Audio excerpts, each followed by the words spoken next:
Every night I lose sleep over the fact that I waited so long to play the Metro series. And I really don't know why. It has all the ingredients that I love about games. It's linear, it's story driven, it has intense gameplay, it's pretty spooky, and the characters are interesting. What more could you possibly ask for? Now, Metro 2033 and Metro Last Light have made their way to Nintendo Switch as Metro Redux, which also came out on PS4 and Xbox One, I think about 5 years ago now. So yeah, it's finally made its way to a Nintendo platform. So how do the games hold up in 2020 on Nintendo Switch? Really good, actually. The Switch version compared to the Xbox One and PS4 versions, the only major step down is the 30 FPS lock instead of the 60 FPS, and aside from that, the graphics do take a minor hit, but nothing that you'll really notice unless you're watching them side by side.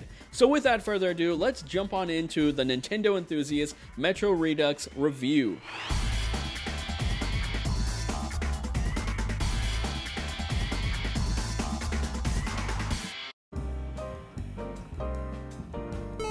Let's go!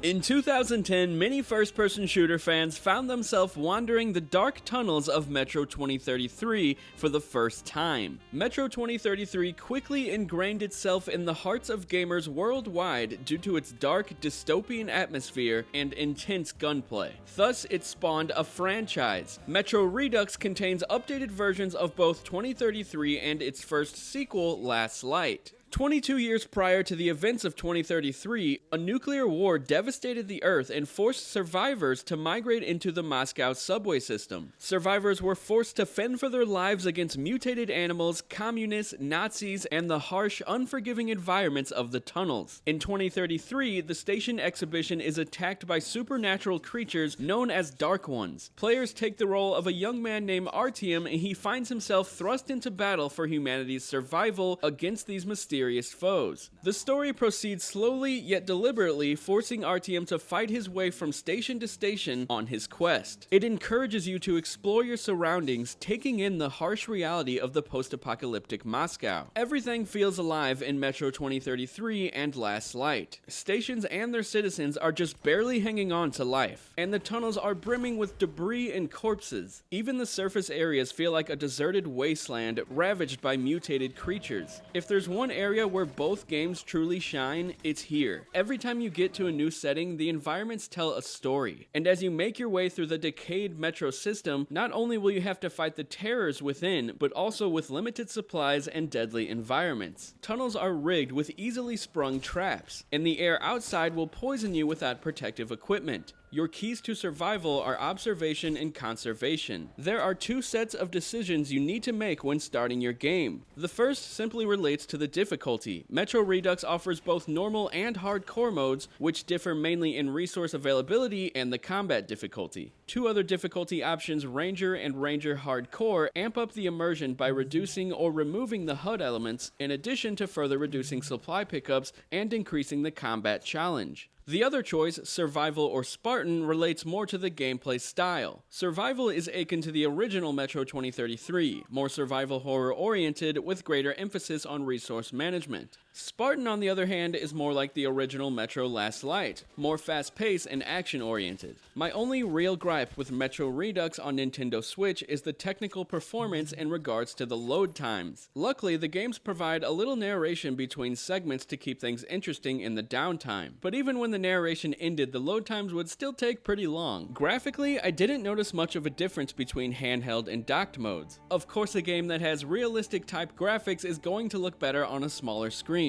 Therefore, the game looks really impressive as a handheld title, but it doesn't look bad on the big screen, not by a long shot. This is actually one of the more impressive ports we've seen on Switch so far. While the image quality, performance, and texture quality do take a hit on Switch, it's still a huge step above other ports we've seen like Doom and Wolfenstein 2. Aside from that, the Switch version runs at 30 frames per second, whereas Metro Redux on PS4 and Xbox One run at 60 FPS. However, it's a rock-solid 30 frames per second. I honestly don't think I ever noticed even one dip throughout my playthrough. It almost goes without saying that this is a very impressive port. Overall, both Metro 2033 Redux and Metro Last Light Redux are great shooters that I highly recommend checking out. Some final things I wanted to touch on is that this includes all of the previously released DLC, along with the new additions that were added to Metro 2033, like the first-person cutscenes, the enhanced graphics, and the ability to wipe your face mask if there's stuff that gets on it. It's all there. With the Switch portability thrown in, this is arguably the best place to play this series, so I highly recommend checking it out, guys.